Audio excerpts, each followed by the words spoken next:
বন্ধুরা, 5 তারিখে শফিকের কি হলো, এটাই আপনাদের মনে কিন্তু এই প্রশ্নটা কুরে কুরে খাচ্ছে, তাই তো?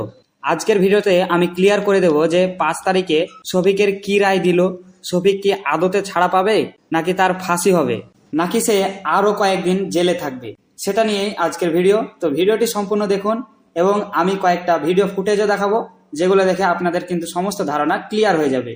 তো বন্ধুরা, বর্ষা, যাকে আপনারা সকলে চিনেন, সে পল্লীগ্রাম টিভিতে পূর্বে কিন্তু কাজ করেছে।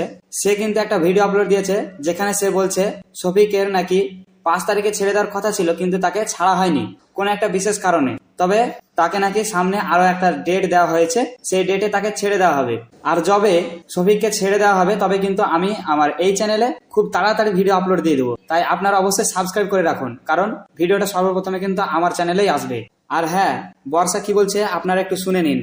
আর হ্যাঁ, শফিক কিন্তু একা জেলে নেই, শফিকের বউ তারা নামে ওই মেয়েটাও জেলে আছে। আর হ্যাঁ বন্ধুরা, শফিককে 5 তারিখে ছাড়ার কথা ছিল, কিন্তু দুঃখের বিষয় শফিককে 5 তারিখে ছাড়েনি। আর হ্যাঁ, সামনে শফিকের একটা ডেট দিয়েছে, দেখাই যাক ওই ডেটে শফিক ছাড়া পায় কিনা।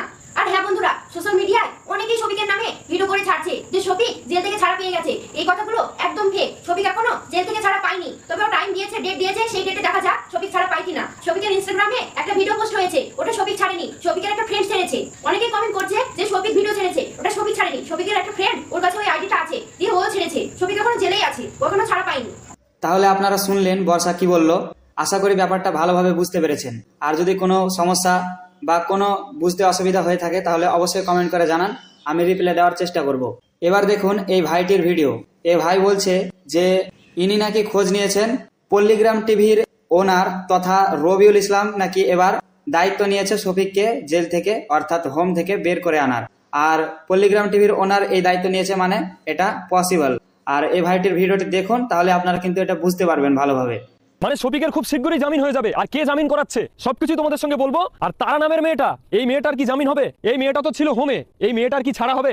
ডিটেলস তোমরা আজকের ভিডিওতে জানতে পারবে। আর একটা ভালো খবর, তোমরা অনেকে চাইছিলে যে শফিক পল্লীগ্রাম টিভিতে ফিরে যাক, তো শফিকের জামিন হয়ে যাবার পরে কিন্তু নিশ্চয়ই পল্লীগ্রাম টিভিতে ফিরে যাবে। কেন ফিরে যাবে, কি কারণ, সবকিছু তোমরা আজকের ভিডিওতে জানতে পারবে। তো তোমাদের কারণ শফিকের আব্বা প্রচুর চেষ্টা করেছে শফিকের জামিন করানোর জন্য, কিন্তু কেউ শফিকের পাশে এসে দাঁড়ায়নি। এমনকি শফিকের বন্ধু রুবেলও শফিকের পাশে দাঁড়ায়নি। শফিকের আব্বা কিন্তু রুবেলের কাছে 2 লাখ টাকা চেয়েছিল, কিন্তু রুবেল দেয়নি। আর ওই কারণে শফিকের পাশে যখন কেউ দাঁড়াচ্ছে না, তখন পল্লীগ্রাম টিভির ওনার রবিউল দা শফিকদের বাড়িতে গিয়েছিল। আর শফিকদের বাড়িতে গিয়ে শফিকের আব্বার সঙ্গে কথা বলে রবিউল দা নিজে শফিকের জামিনের দায়িত্ব নিয়েছে। তো রবিউল দা শফিকের জামিনের দায়িত্ব নিয়েছে মানে নিশ্চিত শফিকের জামিন হয়ে যাবে। কারণ ভাই, জামিন করাতে গেলে কোনো পাওয়ার লাগে না, কিচ্ছু লাগে না, এটা লাগে শুধু মানি দিলেই জামিন হয়ে যায়। তো আমি আশা করে বলছি রবিউল দা দায়িত্ব নিয়েছে মানে শফিকের জামিন হয়ে যাবে।